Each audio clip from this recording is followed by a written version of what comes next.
오늘 주실 말씀 보겠습니다. 호세아서 13장 1절에서 8절 말씀입니다. 호세아서 13장 1절에서 8절 말씀을 한 절씩 교독하겠습니다. 에브라임이 말을 하면 사람이 떨었도다. 그가 이스라엘 중에서 자기를 높이더니 바알로 말미암아 범죄함으로 망하였거늘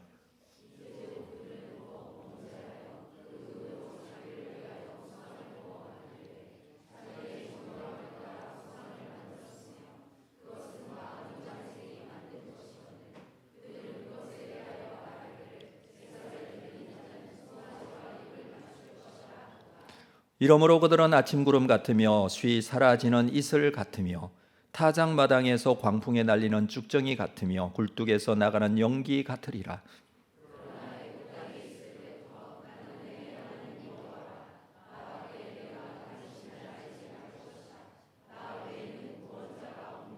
내가 광야 마른 땅에서 너를 알았거늘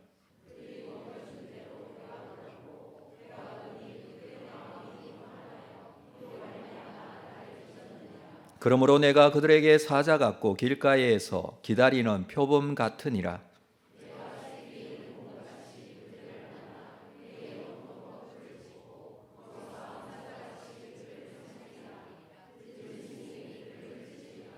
아멘. 준비하시는 서로 한번 축복하면서 인사하겠습니다. 사랑합니다. 축복합니다. 참 잘 오셨습니다. 오신 모든 분들 주의 이름으로 사랑합니다. 제가 한번 기도하고 우리 말씀 나누도록 하겠습니다.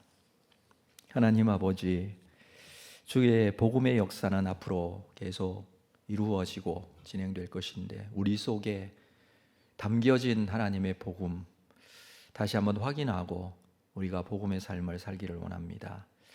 오늘도 우리를 향하신 하나님의 마음을 알게 되는 귀한 주의 말씀의 역사가 있는 시간이기를 원합니다. 친히 말씀하시는데 우리의 심령이 마음문을 열고 살아계신 아버지 하나님의 말씀을 그대로 또 받고 순종하는 귀한 은혜도 허락하여 주옵소서. 주께서 함께 하시면 우리의 심령 가운데 하늘의 산 소망 또 가지게 될 줄로 믿습니다. 이 소망 붙들고 승리하는 삶을 살 수 있도록 함께 하실 줄 믿고 예수님의 이름으로 기도합니다. 아멘.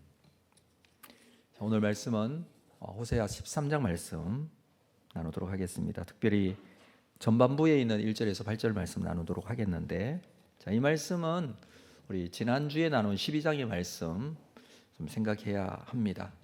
지난주에는 하나님께로 돌아오라는 것이 호세아서의 가장 큰 주제인데, 그렇다면 하나님께로 돌아온 증거가 있는가? 반대로 돌아오지 않은 증거는 무엇인가에 대해서 함께 말씀을 나누었죠. 하나님께로 돌아오지 않은 증거에 대해서는 하나님의 말씀을 듣지 않고 우상 숭배하고 또 거짓을 말하고 폭력적인 모습 이런 모습들이 있었다라고 했습니다. 하나님께로 돌아온 자의 증거, 야곱의 인생의 얘기를 좀 했었죠.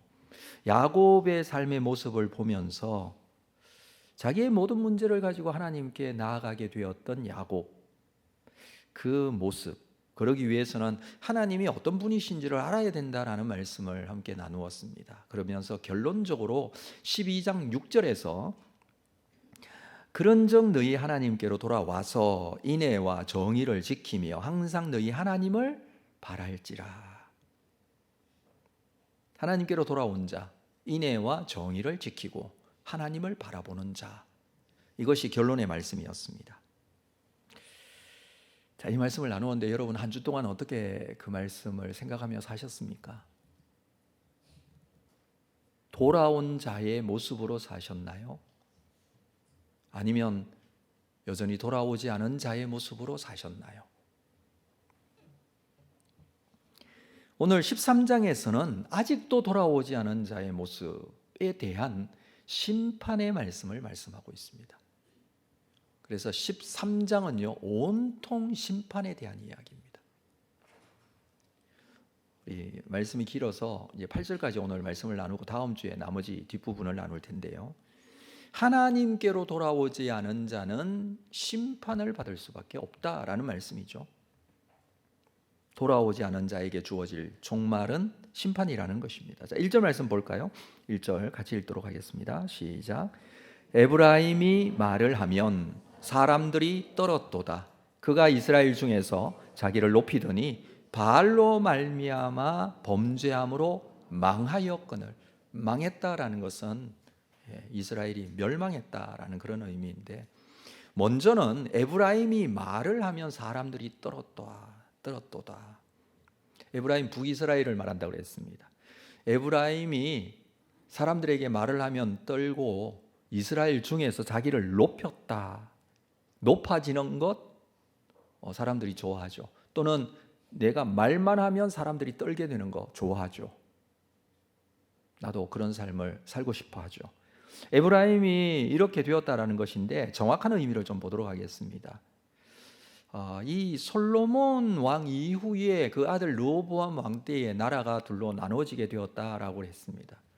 북이스라엘과 남유다. 남유다는 유다 지파와 베냐민 지파 두 지파, 그리고 북이스라엘은 나머지 10개의 지파, 이렇게 나눠지게 되죠. 두 왕국으로 나누어지고 난 후에 군사적으로 볼 때에 항상 북이스라엘이 군사적 우위에 있었습니다. 그래서 이 말씀을 자세히 보면 에브라임이 말을 할 때 사람을 떨었다. 그가 이스라엘 중에서 자기를 높였다. 그러니까 이스라엘 중에서는 남유다 북이스라엘, 이 이스라엘 중에서 자기를 높인 것은 북이스라엘. 그러니까 권세가, 권력이, 군사력이, 경제력으로 모든 것이 우위에 있는 북이스라엘이었다. 남유다보다는 훨씬 살기 더 좋은, 지역적으로도 사실 좀 북쪽이 더 살기가 좋습니다. 자, 이러한 권세를 가지고 있고 자랑을 가지고 있는 북이스라엘, 이것을 12장에서는 부요함으로 그렇게 설명을 했었어요. 12장 7절에 그는 상인이라 손에 거짓 저울을 가지고 속이기를 좋아하는도다. 에브라임이 말하기를 나는 실로 부자라. 더 부자하다 그랬죠. 더 부요하게 되었다. 근데 자기가 부자인데 무엇 때문에? 거짓 저울로 속이면서 장사를 했던 상인과 같이, 그 말이에요. 그런데 그 재물을 얻었는데 내가 수고한 모든 것 중에서 죄라 할 만한 불의를 내가 찾지 못한다. 자기가 거짓 저울로 속이는 상인인데 스스로 자기를 부자라고 하면서 자기에게 불의가 없다라고 말합니다. 이건 착각이죠. 잘못된 착각이에요. 속이는 죄를 지었음에도 불구하고 나는 죄가 없다, 스스로 착각하고 있습니다. 이러한 착각 속에 빠져 있지만 호세아 선지자는 이런 모습을 보고 그가 이스라엘 중에 자기를 높였다라고 합니다. 에브라임이 자랑할 만한 위치에 있다고 자부하지만 결과는 어떻게 됩니까? 망하게 됩니다. 그 이유는 바알 때문이에요. 자, 북이스라엘은 시작부터 지금까지 계속해서 바알을 숭배하는 모습을 보였습니다. 이 북이스라엘이 바알을 숭배하는 모습은 사실 어제 오늘의 이야기가 아니죠. 이렇게 해서 결국 망하게 되는데 어떻게 망합니까? 주전 722년에 아시리아에 의해서 멸망당하게 됩니다. 이 멸망의 원인이 바알 숭배 때문이다. 1절에서는 그렇게 말해주고 있습니다. 북이스라엘이 역사적으로 아시리아라는 제국에 의해서 멸망되어진 여러 가지 이유들이 있을 거예요. 그렇죠? 여러 가지 이유가 있겠죠. 굉장히 복합적인 이유들이 있습니다. 먼저 생각할 것은 하필 그때에 아시리아라는 강력한 제국이 나타난 겁니다. 이 제국은 모든 주변의 약소 민족, 작은 국가들을 다 정복하고 멸망시키며 제국을 형성해 나갔습니다. 하필 그때에 있었던 북이스라엘, 아시리아에게 멸망당할 수밖에 없죠. 시대적인 상황이 그랬다, 이렇게 말할 수 있습니다. 아니면 이스라엘 내부의 한결같은 그런 사회적 부조리, 부패, 이런 것들이 원인이 될 수도 있습니다. 멸망의 원인을 찾을 때 충분히 찾을 수 있는 이유가 될 것입니다. 아니면 정치권에 있던 정치 지도자들, 이들의 잘못된 타락, 이것이 원인이 되기도 할 것입니다. 그런데 오늘 본문에서는 분명히 이렇게 얘기하고 있어요. 바알로 말미암아 범죄하였거늘 망하였다. 모든 문제의 핵심적인 이유를 종교적인 이유로 들고 있습니다. 영적인 이유 때문에 사회적으로도 타락하게 되고, 영적인 이유 때문에 정치인들도 타락하게 되고, 영적인 이유 때문에 아시리아에 의해서 멸망을 당하게 되었다. 하나님의 말씀을 떠나고 하나님을 버리고 바알을 따라 우상 숭배하는 것, 이것으로 인해서 나타나게 된 여러 가지 이유들이 사회적 부조리, 죄악, 도덕적 타락, 정치인들의 타락, 여러 가지 모든 것들입니다. 그렇다면 이스라엘이 해야 될 일이 있어요. 바알을 버리는 거예요. 그건 너무나 쉬운 결론이죠. 우상을 버리는 것입니다. 이것 때문에 멸망했다면 이거 버려야 되잖아요. 그럼에도 불구하고 어떻게 됩니까? 오히려 북이스라엘은 더 많은 우상을 만듭니다. 자, 2절 볼까요? 이제도 그들은 더욱 범죄하여 그 은으로 자기를 위하여 우상을 부어 만들되, 이제라는 것은 멸망을 당하고 있는데, 바알로 인해서 우상 숭배 때문에 망하게 되었는데 우상을 또 만들어요. 어떻게 해요? 자기의 정교함을 따라 우상을 만들고, 그것은 다 은장색이 만들고, 더 우상을 정교하게 만들어요. 더 우상을 잘 만들어요. 그것 때문에 문제가 되었는데 그것을 더 많이 하고 더 잘하게 된다는 것입니다.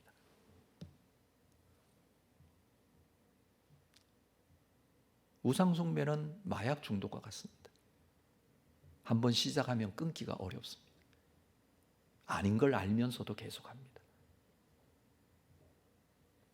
은장색을 찾아가서 우상을 많이 만듭니다. 에브라임이 우상 숭배 때문에 망하게 된 것이라며 정신 차리라고 하나님께로 돌아와야 한다고 하는데, 오히려 은장색을 찾아가서 우상을 더 많이 만들, 이 방법이 우리가 이 어려움으로부터 해결할 수 있는 방법이다, 이렇게 생각하고 있는 거예요. 우리의 모습 속에 이런 게 없습니까? 문제의 분명한 원인은 영적인 문제인데, 나타나는 모든 현상의 문제의 근본적인 문제는 영적인 문제이고, 하나님과의 관계의 문제이고, 하나님을 알지 못하는 문제이고, 돌아오지 않는 문제인데, 오히려 더 그 문제로 인해서 나타나게 되는 그것을 더 쫓게 되고, 더 집중하고, 더 많이 만들고, 더 많이 가져야 한다고 생각하고 있지는 않느냐라는 것입니다. 우상은요, 처음부터 멀리하는 것이 가장 이상적입니다. 마약 중독과 같다 그랬는데, 마약은 그래요. 처음부터 멀리해야 돼요. 빠져들면 헤어나올 수가 없습니다. 사람이 우상이 생명을 주는 것으로 생각하지만 실제로는 죽음을 줍니다. 그때는 마약과 같이 쾌락이 되고 위로가 되는 것 같지만 그렇지 않습니다. 어느 정도였냐면 2절 하반절 마지막 끝부분에 보면, 제사를 드리는 자는 송아지와 입을 맞출 것이라. 제사를 드리는 자가 송아지와 입을 맞춥니다. 이것은 당시에 금송아지를 세워놓고 섬기던 것을 말하는 것입니다. 북이스라엘 나라가 시작될 때부터 이 여로보암에 의해서 나라가 세워졌죠. 르호보암 왕 때에 여로보암이라는 사람에 의해서 나라가 나눠지게 되는데, 여로보암이 나라를 세우면서 이미 금송아지도 거기 만들었어요. 열왕기상 12장 28절에 보면 이렇게 말합니다. 이에 계획하고 두 금송아지를 만들고 무리에게 말하기를, 너희가 다시는 예루살렘에 올라갈 것이 없도다. 이스라엘아, 이는 너희를 애굽 땅에서 인도하여 올린 너희의 신들이라 하고, 하나는 벳에 두고 하나는 단에 둔지라. 처음부터 금송아지 만들었고, 금송아지를 뭐라고 얘기합니까? 너희를 인도하여 낸 너희의 하나님이라. 무슨 말이냐 하면, 하나님을 우상으로 만들고 있다는 거예요.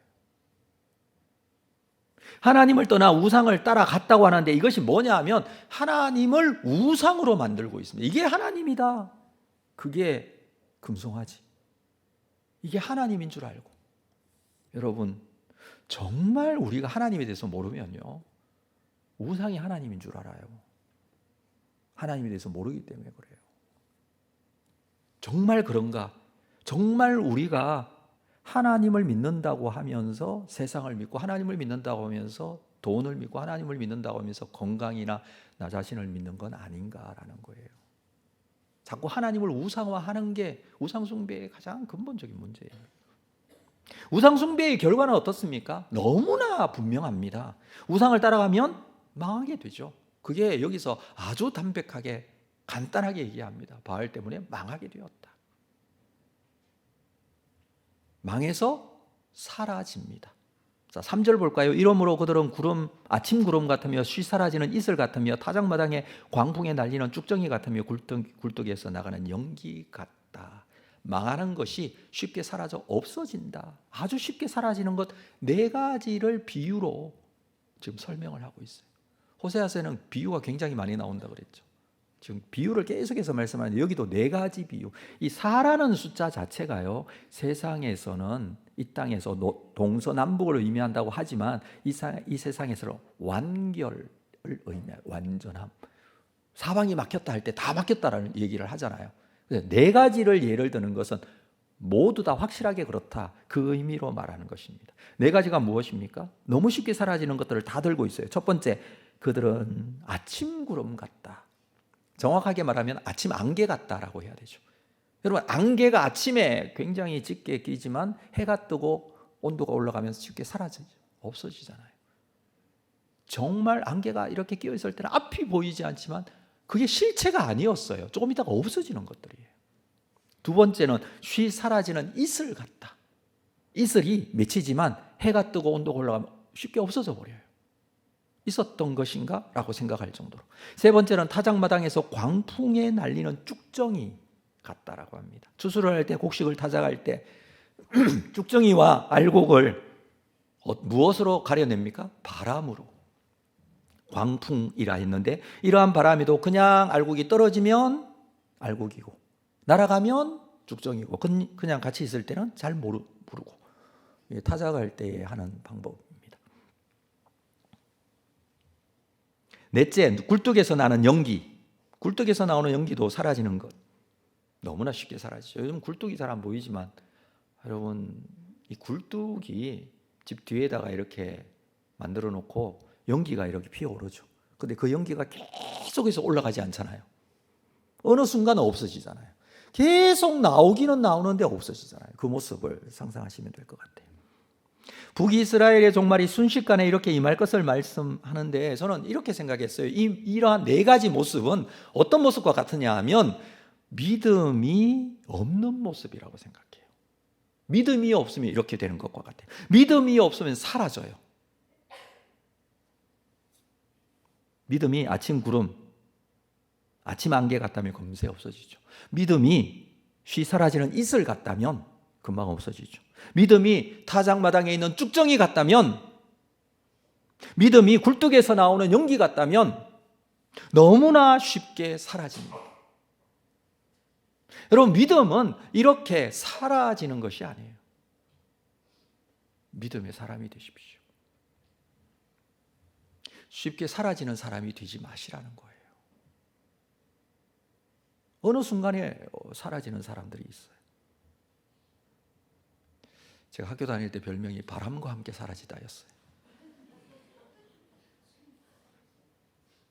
왜냐하면 말도 안 하고 가버려요. 친구들이 지어준 이름. 그렇게 사라지지 마시라고요. 믿음은 그 자리를 끝까지 지키는 자예요. 이스라엘은 구름같이, 이슬같이, 쭉정이같이, 연기같이 사라지게 된다. 믿음이 없어서 그래요. 그런데 오늘 말씀은 여기서 끝나지 않고 계속해서 이스라엘의 이러한 믿음 없는 모습, 우상숭배로 인하여 하나님을 떠나게 된 모습, 이것을 두고 하나님의 평가가 있어요. 뭐라고 평가하시느냐 하면 배은망덕하다고 해요. 이건 제가 표현하는 방법이에요. 자, 4절 볼까요? 그러나 애굽 땅에 있을 때부터 나는 내 하나님 여호와라. 나밖에 네가 다른 신을 알지 말 것이라. 나 외에는 구원자가 없느니라. 하나님은 애굽 땅에 있을 때부터 내 하나님이었다. 우리의 신앙의 연조를 생각해 봐도 우리는 언제적부터 하나님은 나의 하나님이셨습니까? 생각해 볼 수 있잖아요.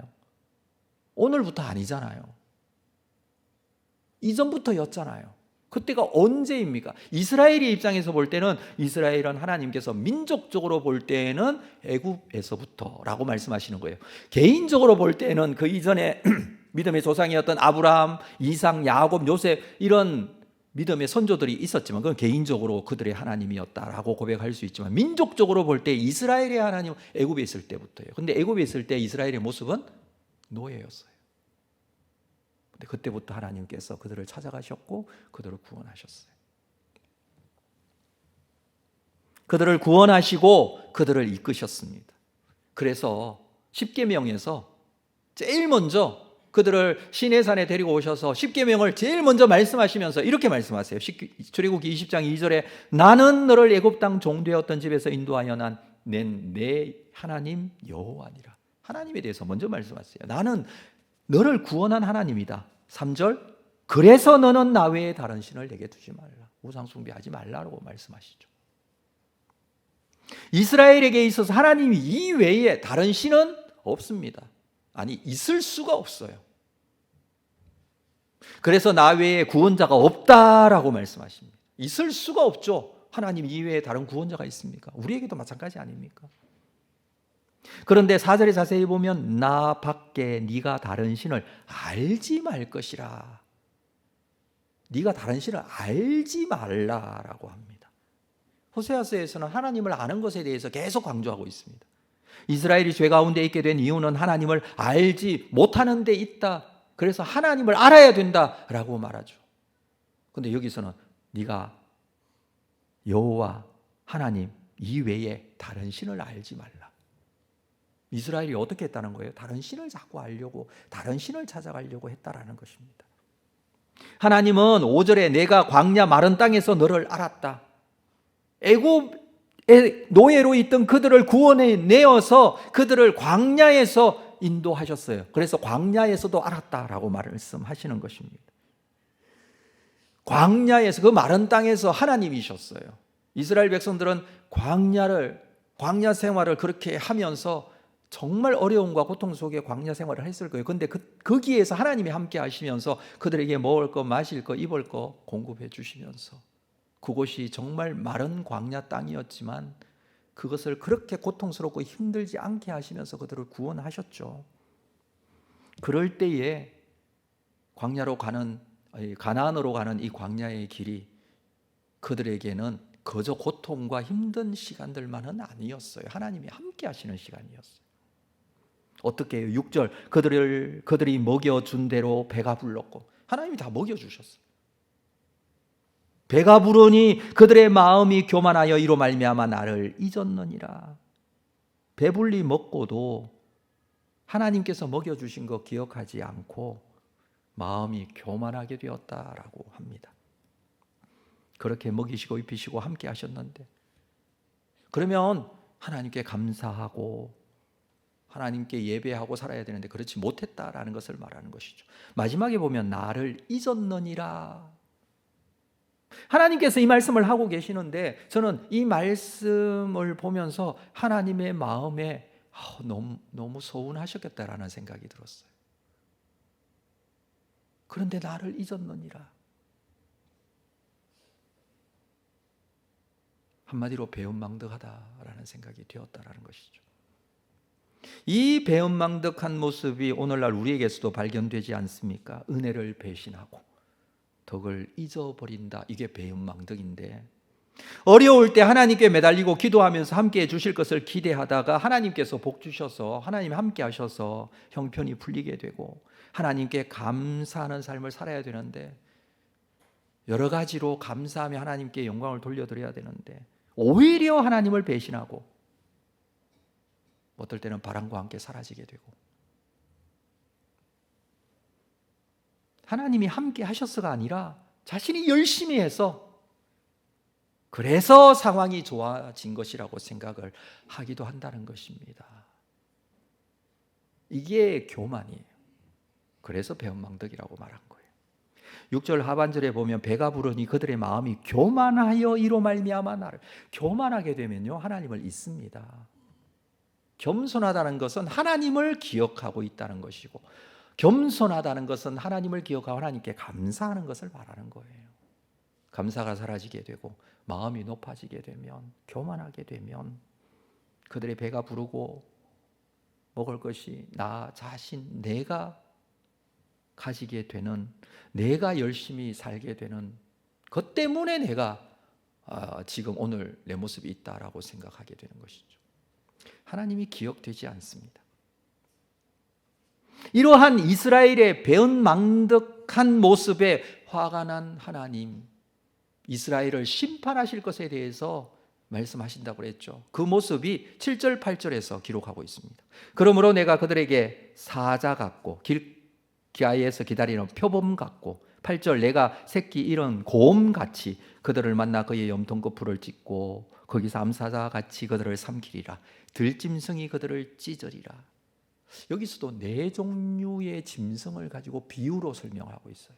그러니까 이스라엘이 하나님을 잊어버리고 배은망덕한 그런 모습을 가지고 교만하게 되고 하나님을 떠나간 그 모습을 보고 하나님께서 심판하시는데 네 마리의 짐승을 비유로 설명하고 있다라고 했습니다. 이 네 마리의 짐승을 찾아볼까요? 첫 번째는 그들에게 사자 같다. 내가 그들에게 사자 같다. 두 번째는 길가에서 기다리는 표범 같다.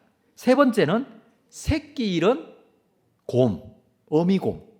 근데 이 어미곰은 새끼를 잃었어요.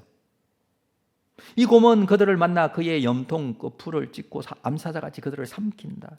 새끼를 잃어버린 곰은 화가 머리끝까지 났어요. 하나님의 마음을 이렇게 표현하고 있는 게 아닐까 이렇게 생각합니다. 배신당한 하나님의 심정. 자, 네 번째 있어요. 넷째는 들짐승이 그들을 찢는다라고 합니다.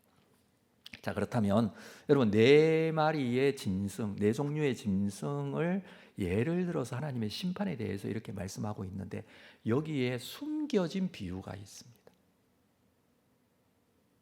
그렇다면 이스라엘 백성들은 무엇으로 비유하고 있을까요? 오늘 본문에서 이스라엘 백성들을 무엇으로 비유하고 있을까요?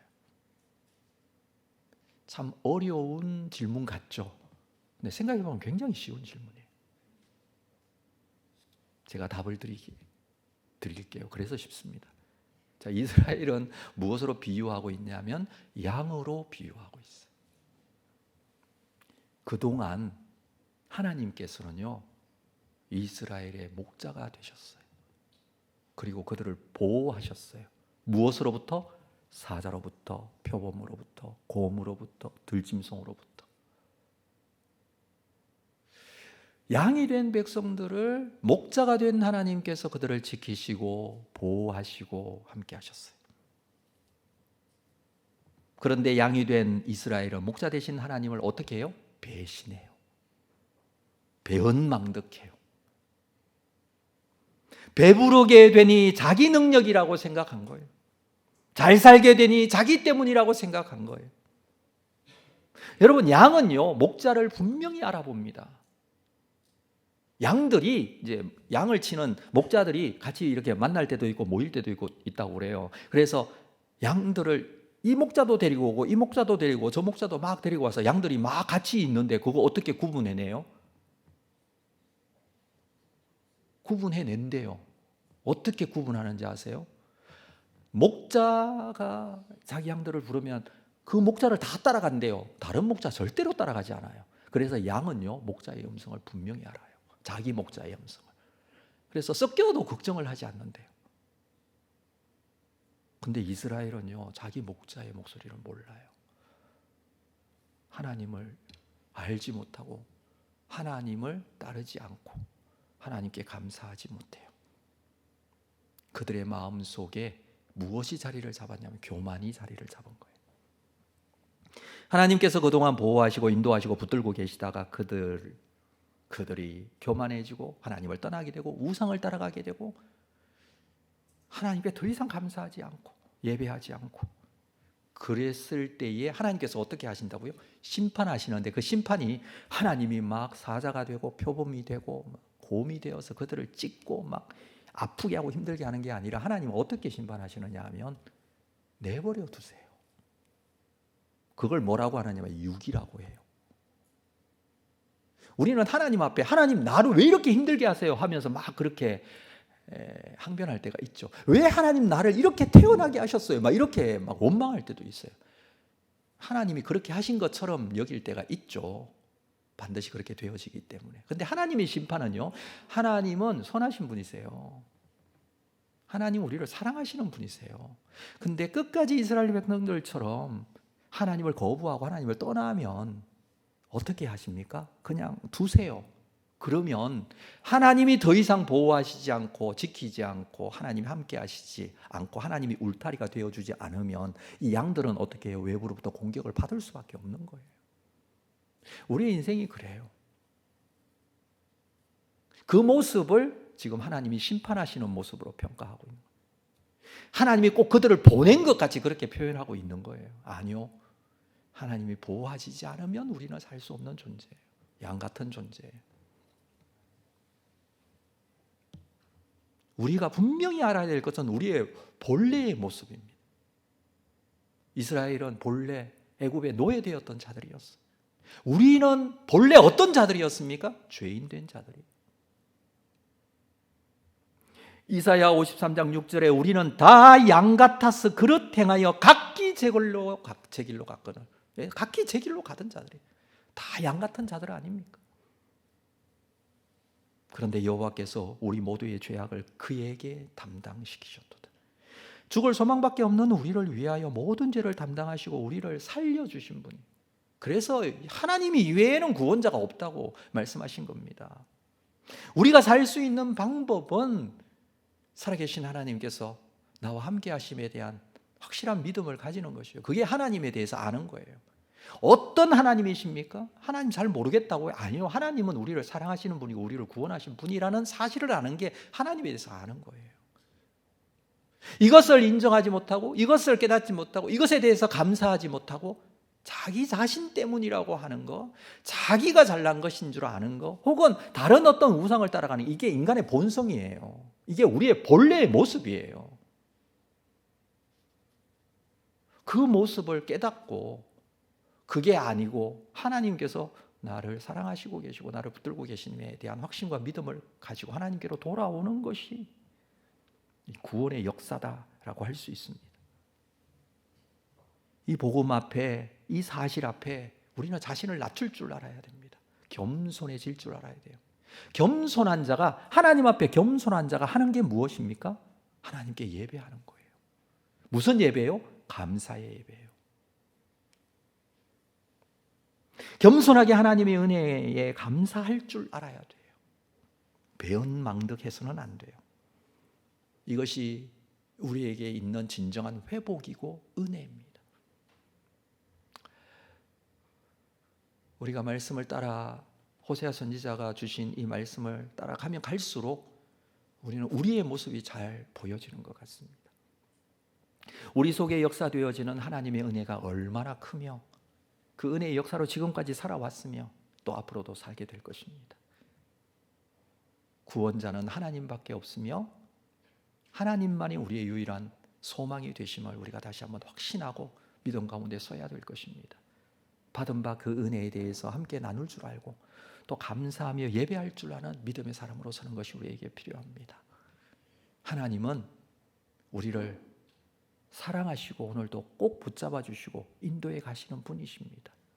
우리의 믿음의 근거가 하나님께 있음을 기억하고 겸손하게 오늘도 예배자로 주님 앞에 서게 될 때에 하나님께서는 우리의 심령 깊은 곳까지 찾아오셔서 말씀하시고 붙드시고 인도해 가십니다. 이 은혜의 힘으로 우리에게 주어진 귀한 시간들 믿음으로 승리하는 여러분들 다 될 수 있기를 주님의 이름으로 축복합니다. 자리에서 일어나시겠습니다.